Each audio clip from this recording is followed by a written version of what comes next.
mga kaalaman, magandang araw sa inyo. Nandito na naman tayo sa ating panibagong video. Ang King Chris, mga kaalaman. Bago po ako magsimula, meron po akong shoutout. Ito po si Mikey Grubay, na bukod po pala doon sa kanyang chocolate moron, meron din po pala siyang ibang paninda. Ito po yung bangus, daing na bangus, saka tinapang bangus. Meron din po siyang mga klase ng leche flan. Meron po siyang ubi halaya at ubi leche flan. Ayan po. At meron po siyang triple chocolate. Hindi ko lang kung mus ba ang basa rito. Tapos espasol po. Meron po siyang mga espasol. Tatlong flavor po ang kanyang espasol dito. Meron po siyang vanilla, ube at makapuno. Ayan po. Kung gusto niyo pong makita yung kanyang mga paninda, tignan niyo po siya sa kanyang Facebook. Mikey Grubay po ang kanyang Facebook. Order po kayo kasi po kailangan niya pong makabenta para po makatulong po tayo sa kanyang gamutan. Kasi po kailangan niya pong magpa-opera ng kanyang kidney. Yan po, salamat po sa mga bibili. Meron din po akong shout out si Mark Boro, na jowa po ng kapatid ko yan. Pinapa-shout out niya sa akin. Mark Boro, balang araw magkikita rin tayo. Magdala ka ng buro. Ayan, tsaka sa akin teacher. Yung teacher ko na gwapong gwapo, si Sir Ariel Valderrama. Ayan, ng elementary, Tandang Sora. Sir, salamat sa pagtawag mo sa akin nung nakaraan. Nagre-red doors ka pa, ha? Thank you, sir. Ayan, dito tayo. Buta mo mga si Day. Ayan, ano si Day? Wag po. Ayan. Ayan, dito po tayo sa lugar ng garahe. Ayan. Ayan, ngayon po, ang topic po natin ngayon ay buhay toda. Mag-interview po tayo ng isang tricycle driver para po malaman natin kung ano po ang naiba sa kanilang buhay ng bago mag-pandemic at sa ngayon po na meron na pong pandemic.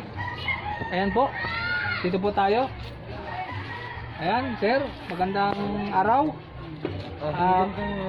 Kumusta po sa buhay tricycle ng bago po mag pandemic? Maganda po bang biyahe noon? Kumikita ba? O mas maganda yung ngayon na dahil isa-isa na lang ang pasahero kumpara doon sa maramihan? Alin ba ang mas maganda? Ako, ikumpara natin yung biyahe namin noon na wala pang pandemic, talagang maganda. Kikita ka talaga. Kasi lahat ng tao pwede lumabas Pati mga estudyante mayroon bukas ang school. Hindi katulad ngayon, sa panahon natin ngayon, pandemic, paisa-isa na lang. Minsan pa nga paisa-isa, pero halos 2 oras bago ka mag-alis sa pilahan. Talagang mahirap talaga. Napakahirap talagang driver tricycle ngayon. Pero sa parang kahit pa paano ba nakakaraos naman? Salamat sa Diyos kasi talagang tagaan lang talaga. Nakabili ka ng ulam, bigas. Nakakailang biyahe naman sa isang araw? Kung tututuyin natin, simula ko kaninang umaga hanggang ngayon, nakatatlong biyahe na ako. Magkano na yun? Magkano na? 30-30, 90. 90. May boundary ka pa? Magkano? Wala pang boundary. Wala pang boundary. Ibig sabihin, kailangan pang kumayod para kailangan pa makapag-boundary. Oo. Ayan. Okay, sir. Itong panahon ng pandemic, meron ba tayo kahit pa paano naging tulong na nahingi natin sa gobyerno? Nakakuha na kami doon sa, lalo na yung binigay ni Mayor sa City Hall. 2,000 nakatanggap kami noon. Lalo sa ating kabarangayan, nakatanggap din tayo kami ng 2 kilo, 5 kilo groceries. Pero yung pangalawang ayuda, wala pa. Yun ang inantay namin ngayon para lang makabayad sa kurente eh. Yung pangalawang Tubig, eh. ayuda, ano ba? Yung unang ayuda, meron na. Mayroon na. Yung pangalawang wala pa. Opo. Marami pa po ang nag-aantay ng pangalawang ayuda. Kasi po dito po, ilan ba kayo ang hindi pa nabigyan? Mga tricycle lang ba? Marami. Hindi lang tricycle. Marami. At hindi lang daw yung tricycle. Pero sa amin marami hindi pa nabigyan. Pangalawa. Okay. Sige. Salamat sa interview. Atras mo para makita yung kanyang tricycle. Ayan po. Ayan mga kaalaman. Maraming salamat.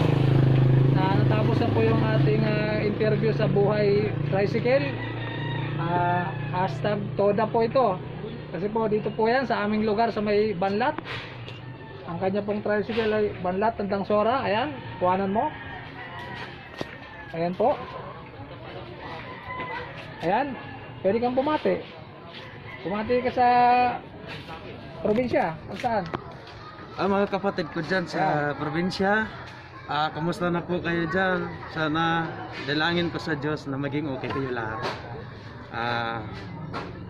Mga kapatid ko dyan, mga family isla sa Jinsan, ako po ito.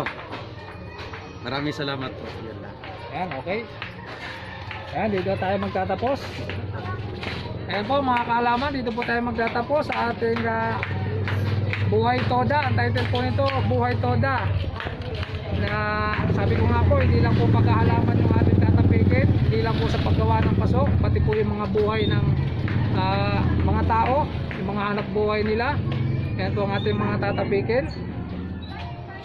Para po mapanood nyo po yung aking video, mag-subscribe po kayo sa aking YouTube channel, mga kahalaman, King Chris mga kahalaman. Ayan po ang aking YouTube channel. Pakihit na rin po yung notification bell para po lahat ng aking magiging video mapapanood nyo po. Ayan po, maraming salamat po ron sa mga nag-subscribe, pati po ron sa mga nanonood. Maraming salamat po doon po sa mga mag-subscribe pa.